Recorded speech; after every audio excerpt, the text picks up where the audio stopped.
ಇನ್ನು ರಾಜ್ಯ ಬಿಜೆಪಿಯಲ್ಲಿ ರಾಜ್ಯಾಧ್ಯಕ್ಷರ ಬದಲಾವಣೆ ಅಥವಾ ನೇಮಕಾತಿ ಯಾಕೋ ಬಗೆಹರಿಯುವ ಲಕ್ಷಣಗಳು ಕಂಡು ಬರ್ತಾ ಇಲ್ಲ.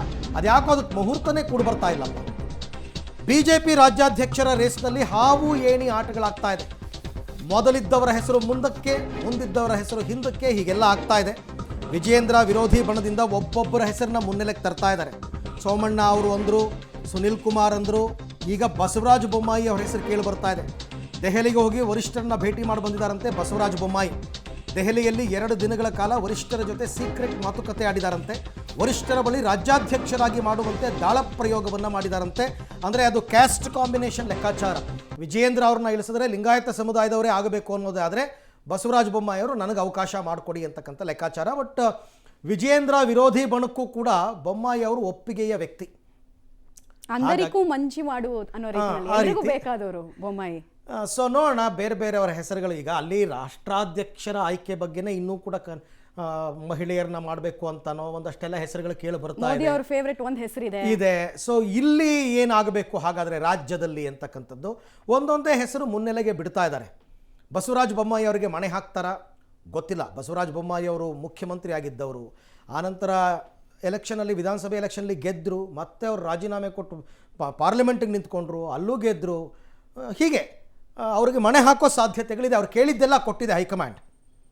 ಈ ಬಗ್ಗೆ ಮತ್ತಷ್ಟು ಮಾಹಿತಿ ನನ್ನ ಕೊಲೀಗ್ ರವೀಶ್ ಅವರಿಂದ ಪಡೆಯೋಣ. ರವೀಶ್, ಬಸವರಾಜ ಬೊಮ್ಮಾಯಿ ಅವ್ರ ವಿಚಾರದಲ್ಲಿ ಹೈಕಮಾಂಡ್ ತುಂಬ ಸಾಫ್ಟ್ ಕಾರ್ನರ್ ಇದೆ ಅಂತ ಆರಂಭದಿಂದ ಅನಿಸುತ್ತೆ. ಯಾಕೆಂದರೆ ಅವ್ರನ್ನ ಮುಖ್ಯಮಂತ್ರಿ ಮಾಡಿದಾಗಿಂದ ಹಿಡಿದು ಇಲ್ಲಿ ತನಕ. ಹಾಗಾಗಿ ಒಂದು ವೇಳೆ ಇವರು ಕ್ಲೈಮ್ ಮಾಡಿದ್ರೆ ನಾನು ರಾಜ್ಯಾಧ್ಯಕ್ಷ ಆಗಬೇಕು ಅಂತ ಅವ್ರಿಗೆ ಮಣೆ ಹಾಕುವ ಸಾಧ್ಯತೆ ಇದೆಯಾ? ಹಾಗೇನಾದರೂ ಆದರೆ ವಿಜಯೇಂದ್ರ ವಿರೋಧಿ ಬಣಕ್ಕೆ ಮೇಲ್ಗೈ ಆದಂಗ ಅಂತ. ಅರವಿಂದ್, ಪ್ರಮುಖವಾಗಿ ಬಸವರಾಜ ಬೊಮ್ಮಾಯಿಗೆ ಒಂದು ಮೈನಸ್ ಪಾಯಿಂಟ್ ಏನಂದರೆ CM ಆಗಿ ಅವರು ಎಕ್ಸ್ಪೆರಿಮೆಂಟ್ ಮಾಡಿದ್ರು, ಅದರಲ್ಲಿ ಫೇಲ್ಯೂರ್ ಆಗಿದೆ. ಅವ್ರಿಗೆ ಒಂದು ರೀತಿಯಲ್ಲಿ ಮೈನಸ್ ಪಾಯಿಂಟು.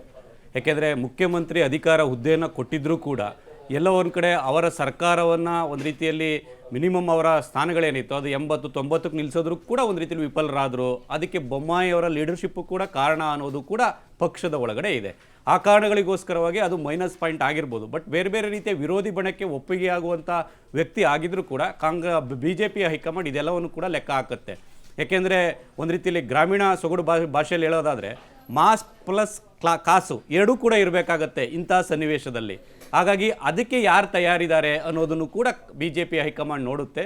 ಎಲ್ಲ ರೀತಿಯ ಸಂಪನ್ಮೂಲಗಳನ್ನು ಕ್ರೋಢೀಕರಿಸುವಂಥ ಒಂದು ಚಾಣಾಕ್ಷತನೆ ಮತ್ತು ಆ ಗಟ್ಟಿತನ ಆ ಒಂದು ಲೀಡರ್ನಲ್ಲಿ ಇರಬೇಕಾಗತ್ತೆ. ಯಾಕೆಂದರೆ ಚುನಾವಣೆಗೆ ಹೋಗುವಂಥ ಸಂದರ್ಭದಲ್ಲಿ ಅದು ಅವಶ್ಯಕವಾಗಿರುತ್ತೆ.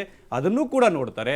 ಜೊತೆಗೆ ಸಾಮೂಹಿಕ ನಾಯಕತ್ವ, ಜೊತೆಗೆ ಎಲ್ಲರನ್ನೂ ಕೂಡ ಒಟ್ಟಾಗಿ ತೆಗೆದುಕೊಂಡು ಹೋಗುವಂಥ ಲಕ್ಷಣಗಳನ್ನು ಕೂಡ ನೋಡ್ತಾರೆ. ಜೊತೆಗೆ ಮಾಸ್ ಲೀಡರ್ ಆಗಿರಬೇಕು ಅನ್ನೋದನ್ನು ಕೂಡ ನೋಡ್ತಾರೆ. ಹಾಗಾಗಿ ಇದೆಲ್ಲವನ್ನು ಕೂಡ ಅಳೆದು ತೂಗಿಯೇ BJP ಹೈಕಮಾಂಡ್ ಒಂದು ನಿರ್ಧಾರಕ್ಕೆ ಬರುವಂಥ ಸಾಧ್ಯತೆ ಇದೆ. ಸದ್ಯಕ್ಕಂತೂ ಎಲ್ಲೋ ಒಂದು ಕಡೆ ಅವ್ರನ್ನ ಬಿಟ್ಟು ಇವ್ರು ಯಾರು ಅನ್ನೋ ರೀತಿಯಲ್ಲಿ ಒಂದು ರೀತಿಯಲ್ಲಿ ರೇಸ್ ನಡೀತಾ ಇದೆ. ರಾಜ್ಯ ನಾಯಕರುಗಳು ಏನೇ ಸರ್ಕಸ್ ಮಾಡಿದರೂ ಕೂಡ BJP ಹೈಕಮಾಂಡ್ ಮಟ್ಟದಲ್ಲಿ ಇರ್ತಕ್ಕಂಥ ರಿಪೋರ್ಟೇ ಅಂತಿಮ ಆಗುತ್ತೆ. ಹಾಗಾಗಿ ಇನ್ನೊಂದು ವಾರದಲ್ಲಿ ಅಥವಾ ಇನ್ನೊಂದು 15 ದಿನದ ಒಳಗಡೆ ಈ ಎಲ್ಲ ಪ್ರೋಸೆಸ್ ಕಂಪ್ಲೀಟ್ ಆಗುವಂಥ ಚಾನ್ಸಸ್ ಜಾಸ್ತಿ ಇರುತ್ತೆ. ರೈಟ್, ಥ್ಯಾಂಕ್ ಯು ರವೀಶ್, ತಮ್ಮ ಎಲ್ಲ ಮಾಹಿತಿಗಾಗಿ ಧನ್ಯವಾದ. ನೋಡೋಣ ರಾಜ್ಯಾಧ್ಯಕ್ಷರ ಆಯ್ಕೆ ವಿಚಾರದಲ್ಲಿ ಹೈಕಮಾಂಡ್ನ ನಿಲುವು ಏನು ಅನ್ನುವಂಥದ್ದು.